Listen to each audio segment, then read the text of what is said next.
Should it be banned? Yes, definitely. Why? I don't like them.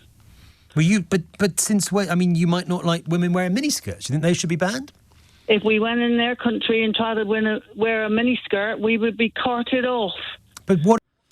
So in this video, we are going to see an LBC host really take apart a far-right talking point and a far-right narrative that burqas should be banned in the United Kingdom as well as halal meat. Now, this has come as a result of some of the talking points from people that are on the right as well as the far right, going on national television and spewing far-right anti-Muslim rhetoric. Now, we've seen it in the United States of America, so for my American audience, you guys will understand this, but we're seeing the rise of it right here in the United Kingdom. Those of you of you that are the English audience, let us know your thoughts down in the comments below. Let's watch this clip in full. I'm going to give you guys my thoughts towards the end. What harm are they doing? England does not have burqas. We've never had burqas in this country, and it's now they're taking over the burqas. Well, how is a burqa? What's it taking over? Well, we always had a nice way of, not a nice way, but the way of killing our animals was I've forgotten the word, but anyway. A nice way of killing animals. A nice way of killing animals. It's a bit of an oxymoron, isn't it? Yeah. What's a nice way of killing an animal? Well, you know what I mean, don't you? Not really. I don't think it's a particularly nice way of killing an animal. All right, let's get away from that a minute. Now they're bringing in halal. What's wrong with that? What harm does that do to you? This is not England. Well, it is England. It is England. It's been England for decades. It's getting more and more of these people trying to change our ways. How are they trying to change your ways, Diane? Well, for one thing, I don't want to see halal meat in the supermarket. Why not? Why does that offend you? You don't have to buy it. You don't have to eat it. No, I don't eat it because I'm a vegetarian, actually. What? Right, okay. So you're not going to eat it anyway. So what's the issue with it? I just think it's cruel, the way the animals are killed. And what's cruel about the burqa? The burqa's not cruel, except when the women try to go swimming and the men can dance around in their shorts and everything, and the women have got to go in and... But what harm does it do to you or anybody else if a woman's wearing a burqa? I just don't like it. But that's fine. England is not the same anymore. You're entitled not to like it. I might not like what you wear, Diane. I wouldn't ban you from doing it, though. No, but listen, when I went to Turkey with my niece... Yes. She was asked to leave a supermarket because her outfit was a bit too risque at the top. But that's a bit different, isn't it? Because they didn't like her the way she was dressed, and they asked her to leave, which she did. When I went to Malta, I was in a cathedral, and I was asked to wear a head covering. But what British normal value or religious law does wearing a burqa breach in your view?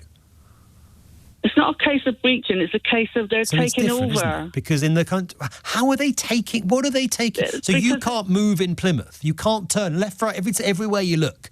There's people wearing burqas, are there? Not yet, but there will be in a minute. What do you mean they're taking over? You can't go in a shop in this country anymore. You can't buy a pair of jeans in Britain anymore. You can't buy a T-shirt in this country because every shop you go in, all you can get is a burqa. No, you're exaggerating, aren't you? You're the one telling me it's taking over. What is it taking over? It is. I never saw... what is it, Diane? What is it taking over? First of all, I'd see the odd burqa here and there. Now I'm seeing them everywhere. And what proportion of people that you see are wearing burqas? I don't believe the women enjoy wearing those things anyway. Diane, what proportion of people that you see are wearing burqas? When I go into town or when I'm going into shops, I see women. Right, and most of them are wearing burqas. Getting on our local buses. So if I come down to Plymouth on the train tomorrow, everywhere I look there will be burqas. Not yet, not everywhere. So it's not taking over, you will see them. Yeah, you will see them, but not everywhere. It's not taking over, Diane, is it? Yes, it will. It will take over eventually. Why? So you think in 50 years' time, every woman in Britain will be wearing a burqa? I wouldn't be surprised. Genuinely, Diane? Yeah, genuinely. You think in 50 years from now, everyone in Plymouth, every woman will be wearing a burqa? Why do they expect us to go along with all their rules? When we go to their countries, we abide by their rules. But they don't expect us to follow their rules, do they? They're not saying you should wear a burqa. Yeah, when we go to their... No, but if we go to their country, they're expecting us to abide by their rules. Yes, but there's no rule in this country against wearing a burqa. No, but there should be. There should be, because everywhere you look now, that's what you see, and we don't wear burqas in this country. You're getting angry about people not abiding by rules in this country. I'm not getting angry. I'm just saying that we don't wear burqas in this country, and we don't want them here. A lot of people do. We've had a lot of callers today saying they have no issue with it, Diane. So, look, let me just get that off the screen. So, look, it's very simple to see what's taking place or what's happening here, right, in this video, for example. And a lot of people, you're seeing it right now, a lot of people, even on the left, are trying to argue and debate with people and say, look, you know, don't refer to them as racist. You can't use this rhetoric when it comes to these individuals. Listen, I can't remember exactly what his name is, which is really frustrating. But the leader of the Green Party right here in the UK is Zach Polanski, I believe. But the leader of the Green Party right here in the UK, he came out and he said it the other day about literally calling these people out. Yes, it is Zach Polanski, the leader of the Green Party, on Question Time here in the UK, came out outright and just said it about reform. These are fascists. So I'm going to come out and say about this lady, this is just racism. This is all it simply is. It's simply racism. Notice how the beginning of the call, the rhetoric and the talking points that she was speaking about is saying that they are taking over, burqas are taking over. But towards the end of the call, what you heard is the narrative changed because she received a bit of pushback from they're taking over to give it 50 years or whatever it was, and they're going to have taken over. That's what the notion changed to. And the reason as to why it changed is because she received pushback and she has absolutely no clue what she's talking about. Now, understand this. I live in the United Kingdom. I've literally recently just moved from a city that's been around and developed for a very, very long time. And I've literally just moved to up and coming developing town. Now, understand this. Burqas are not taking over in any way, shape or form. This is a categorical, flat out lie. And the reason as to why people like this lady feel the braveness to step forward and spew these lies is because of what's taking place in this country right now. This is what I believe is actually happening. You are seeing people taking a look at what's happened in the United States with Donald Trump, and all they're simply doing is running the exact same playbook.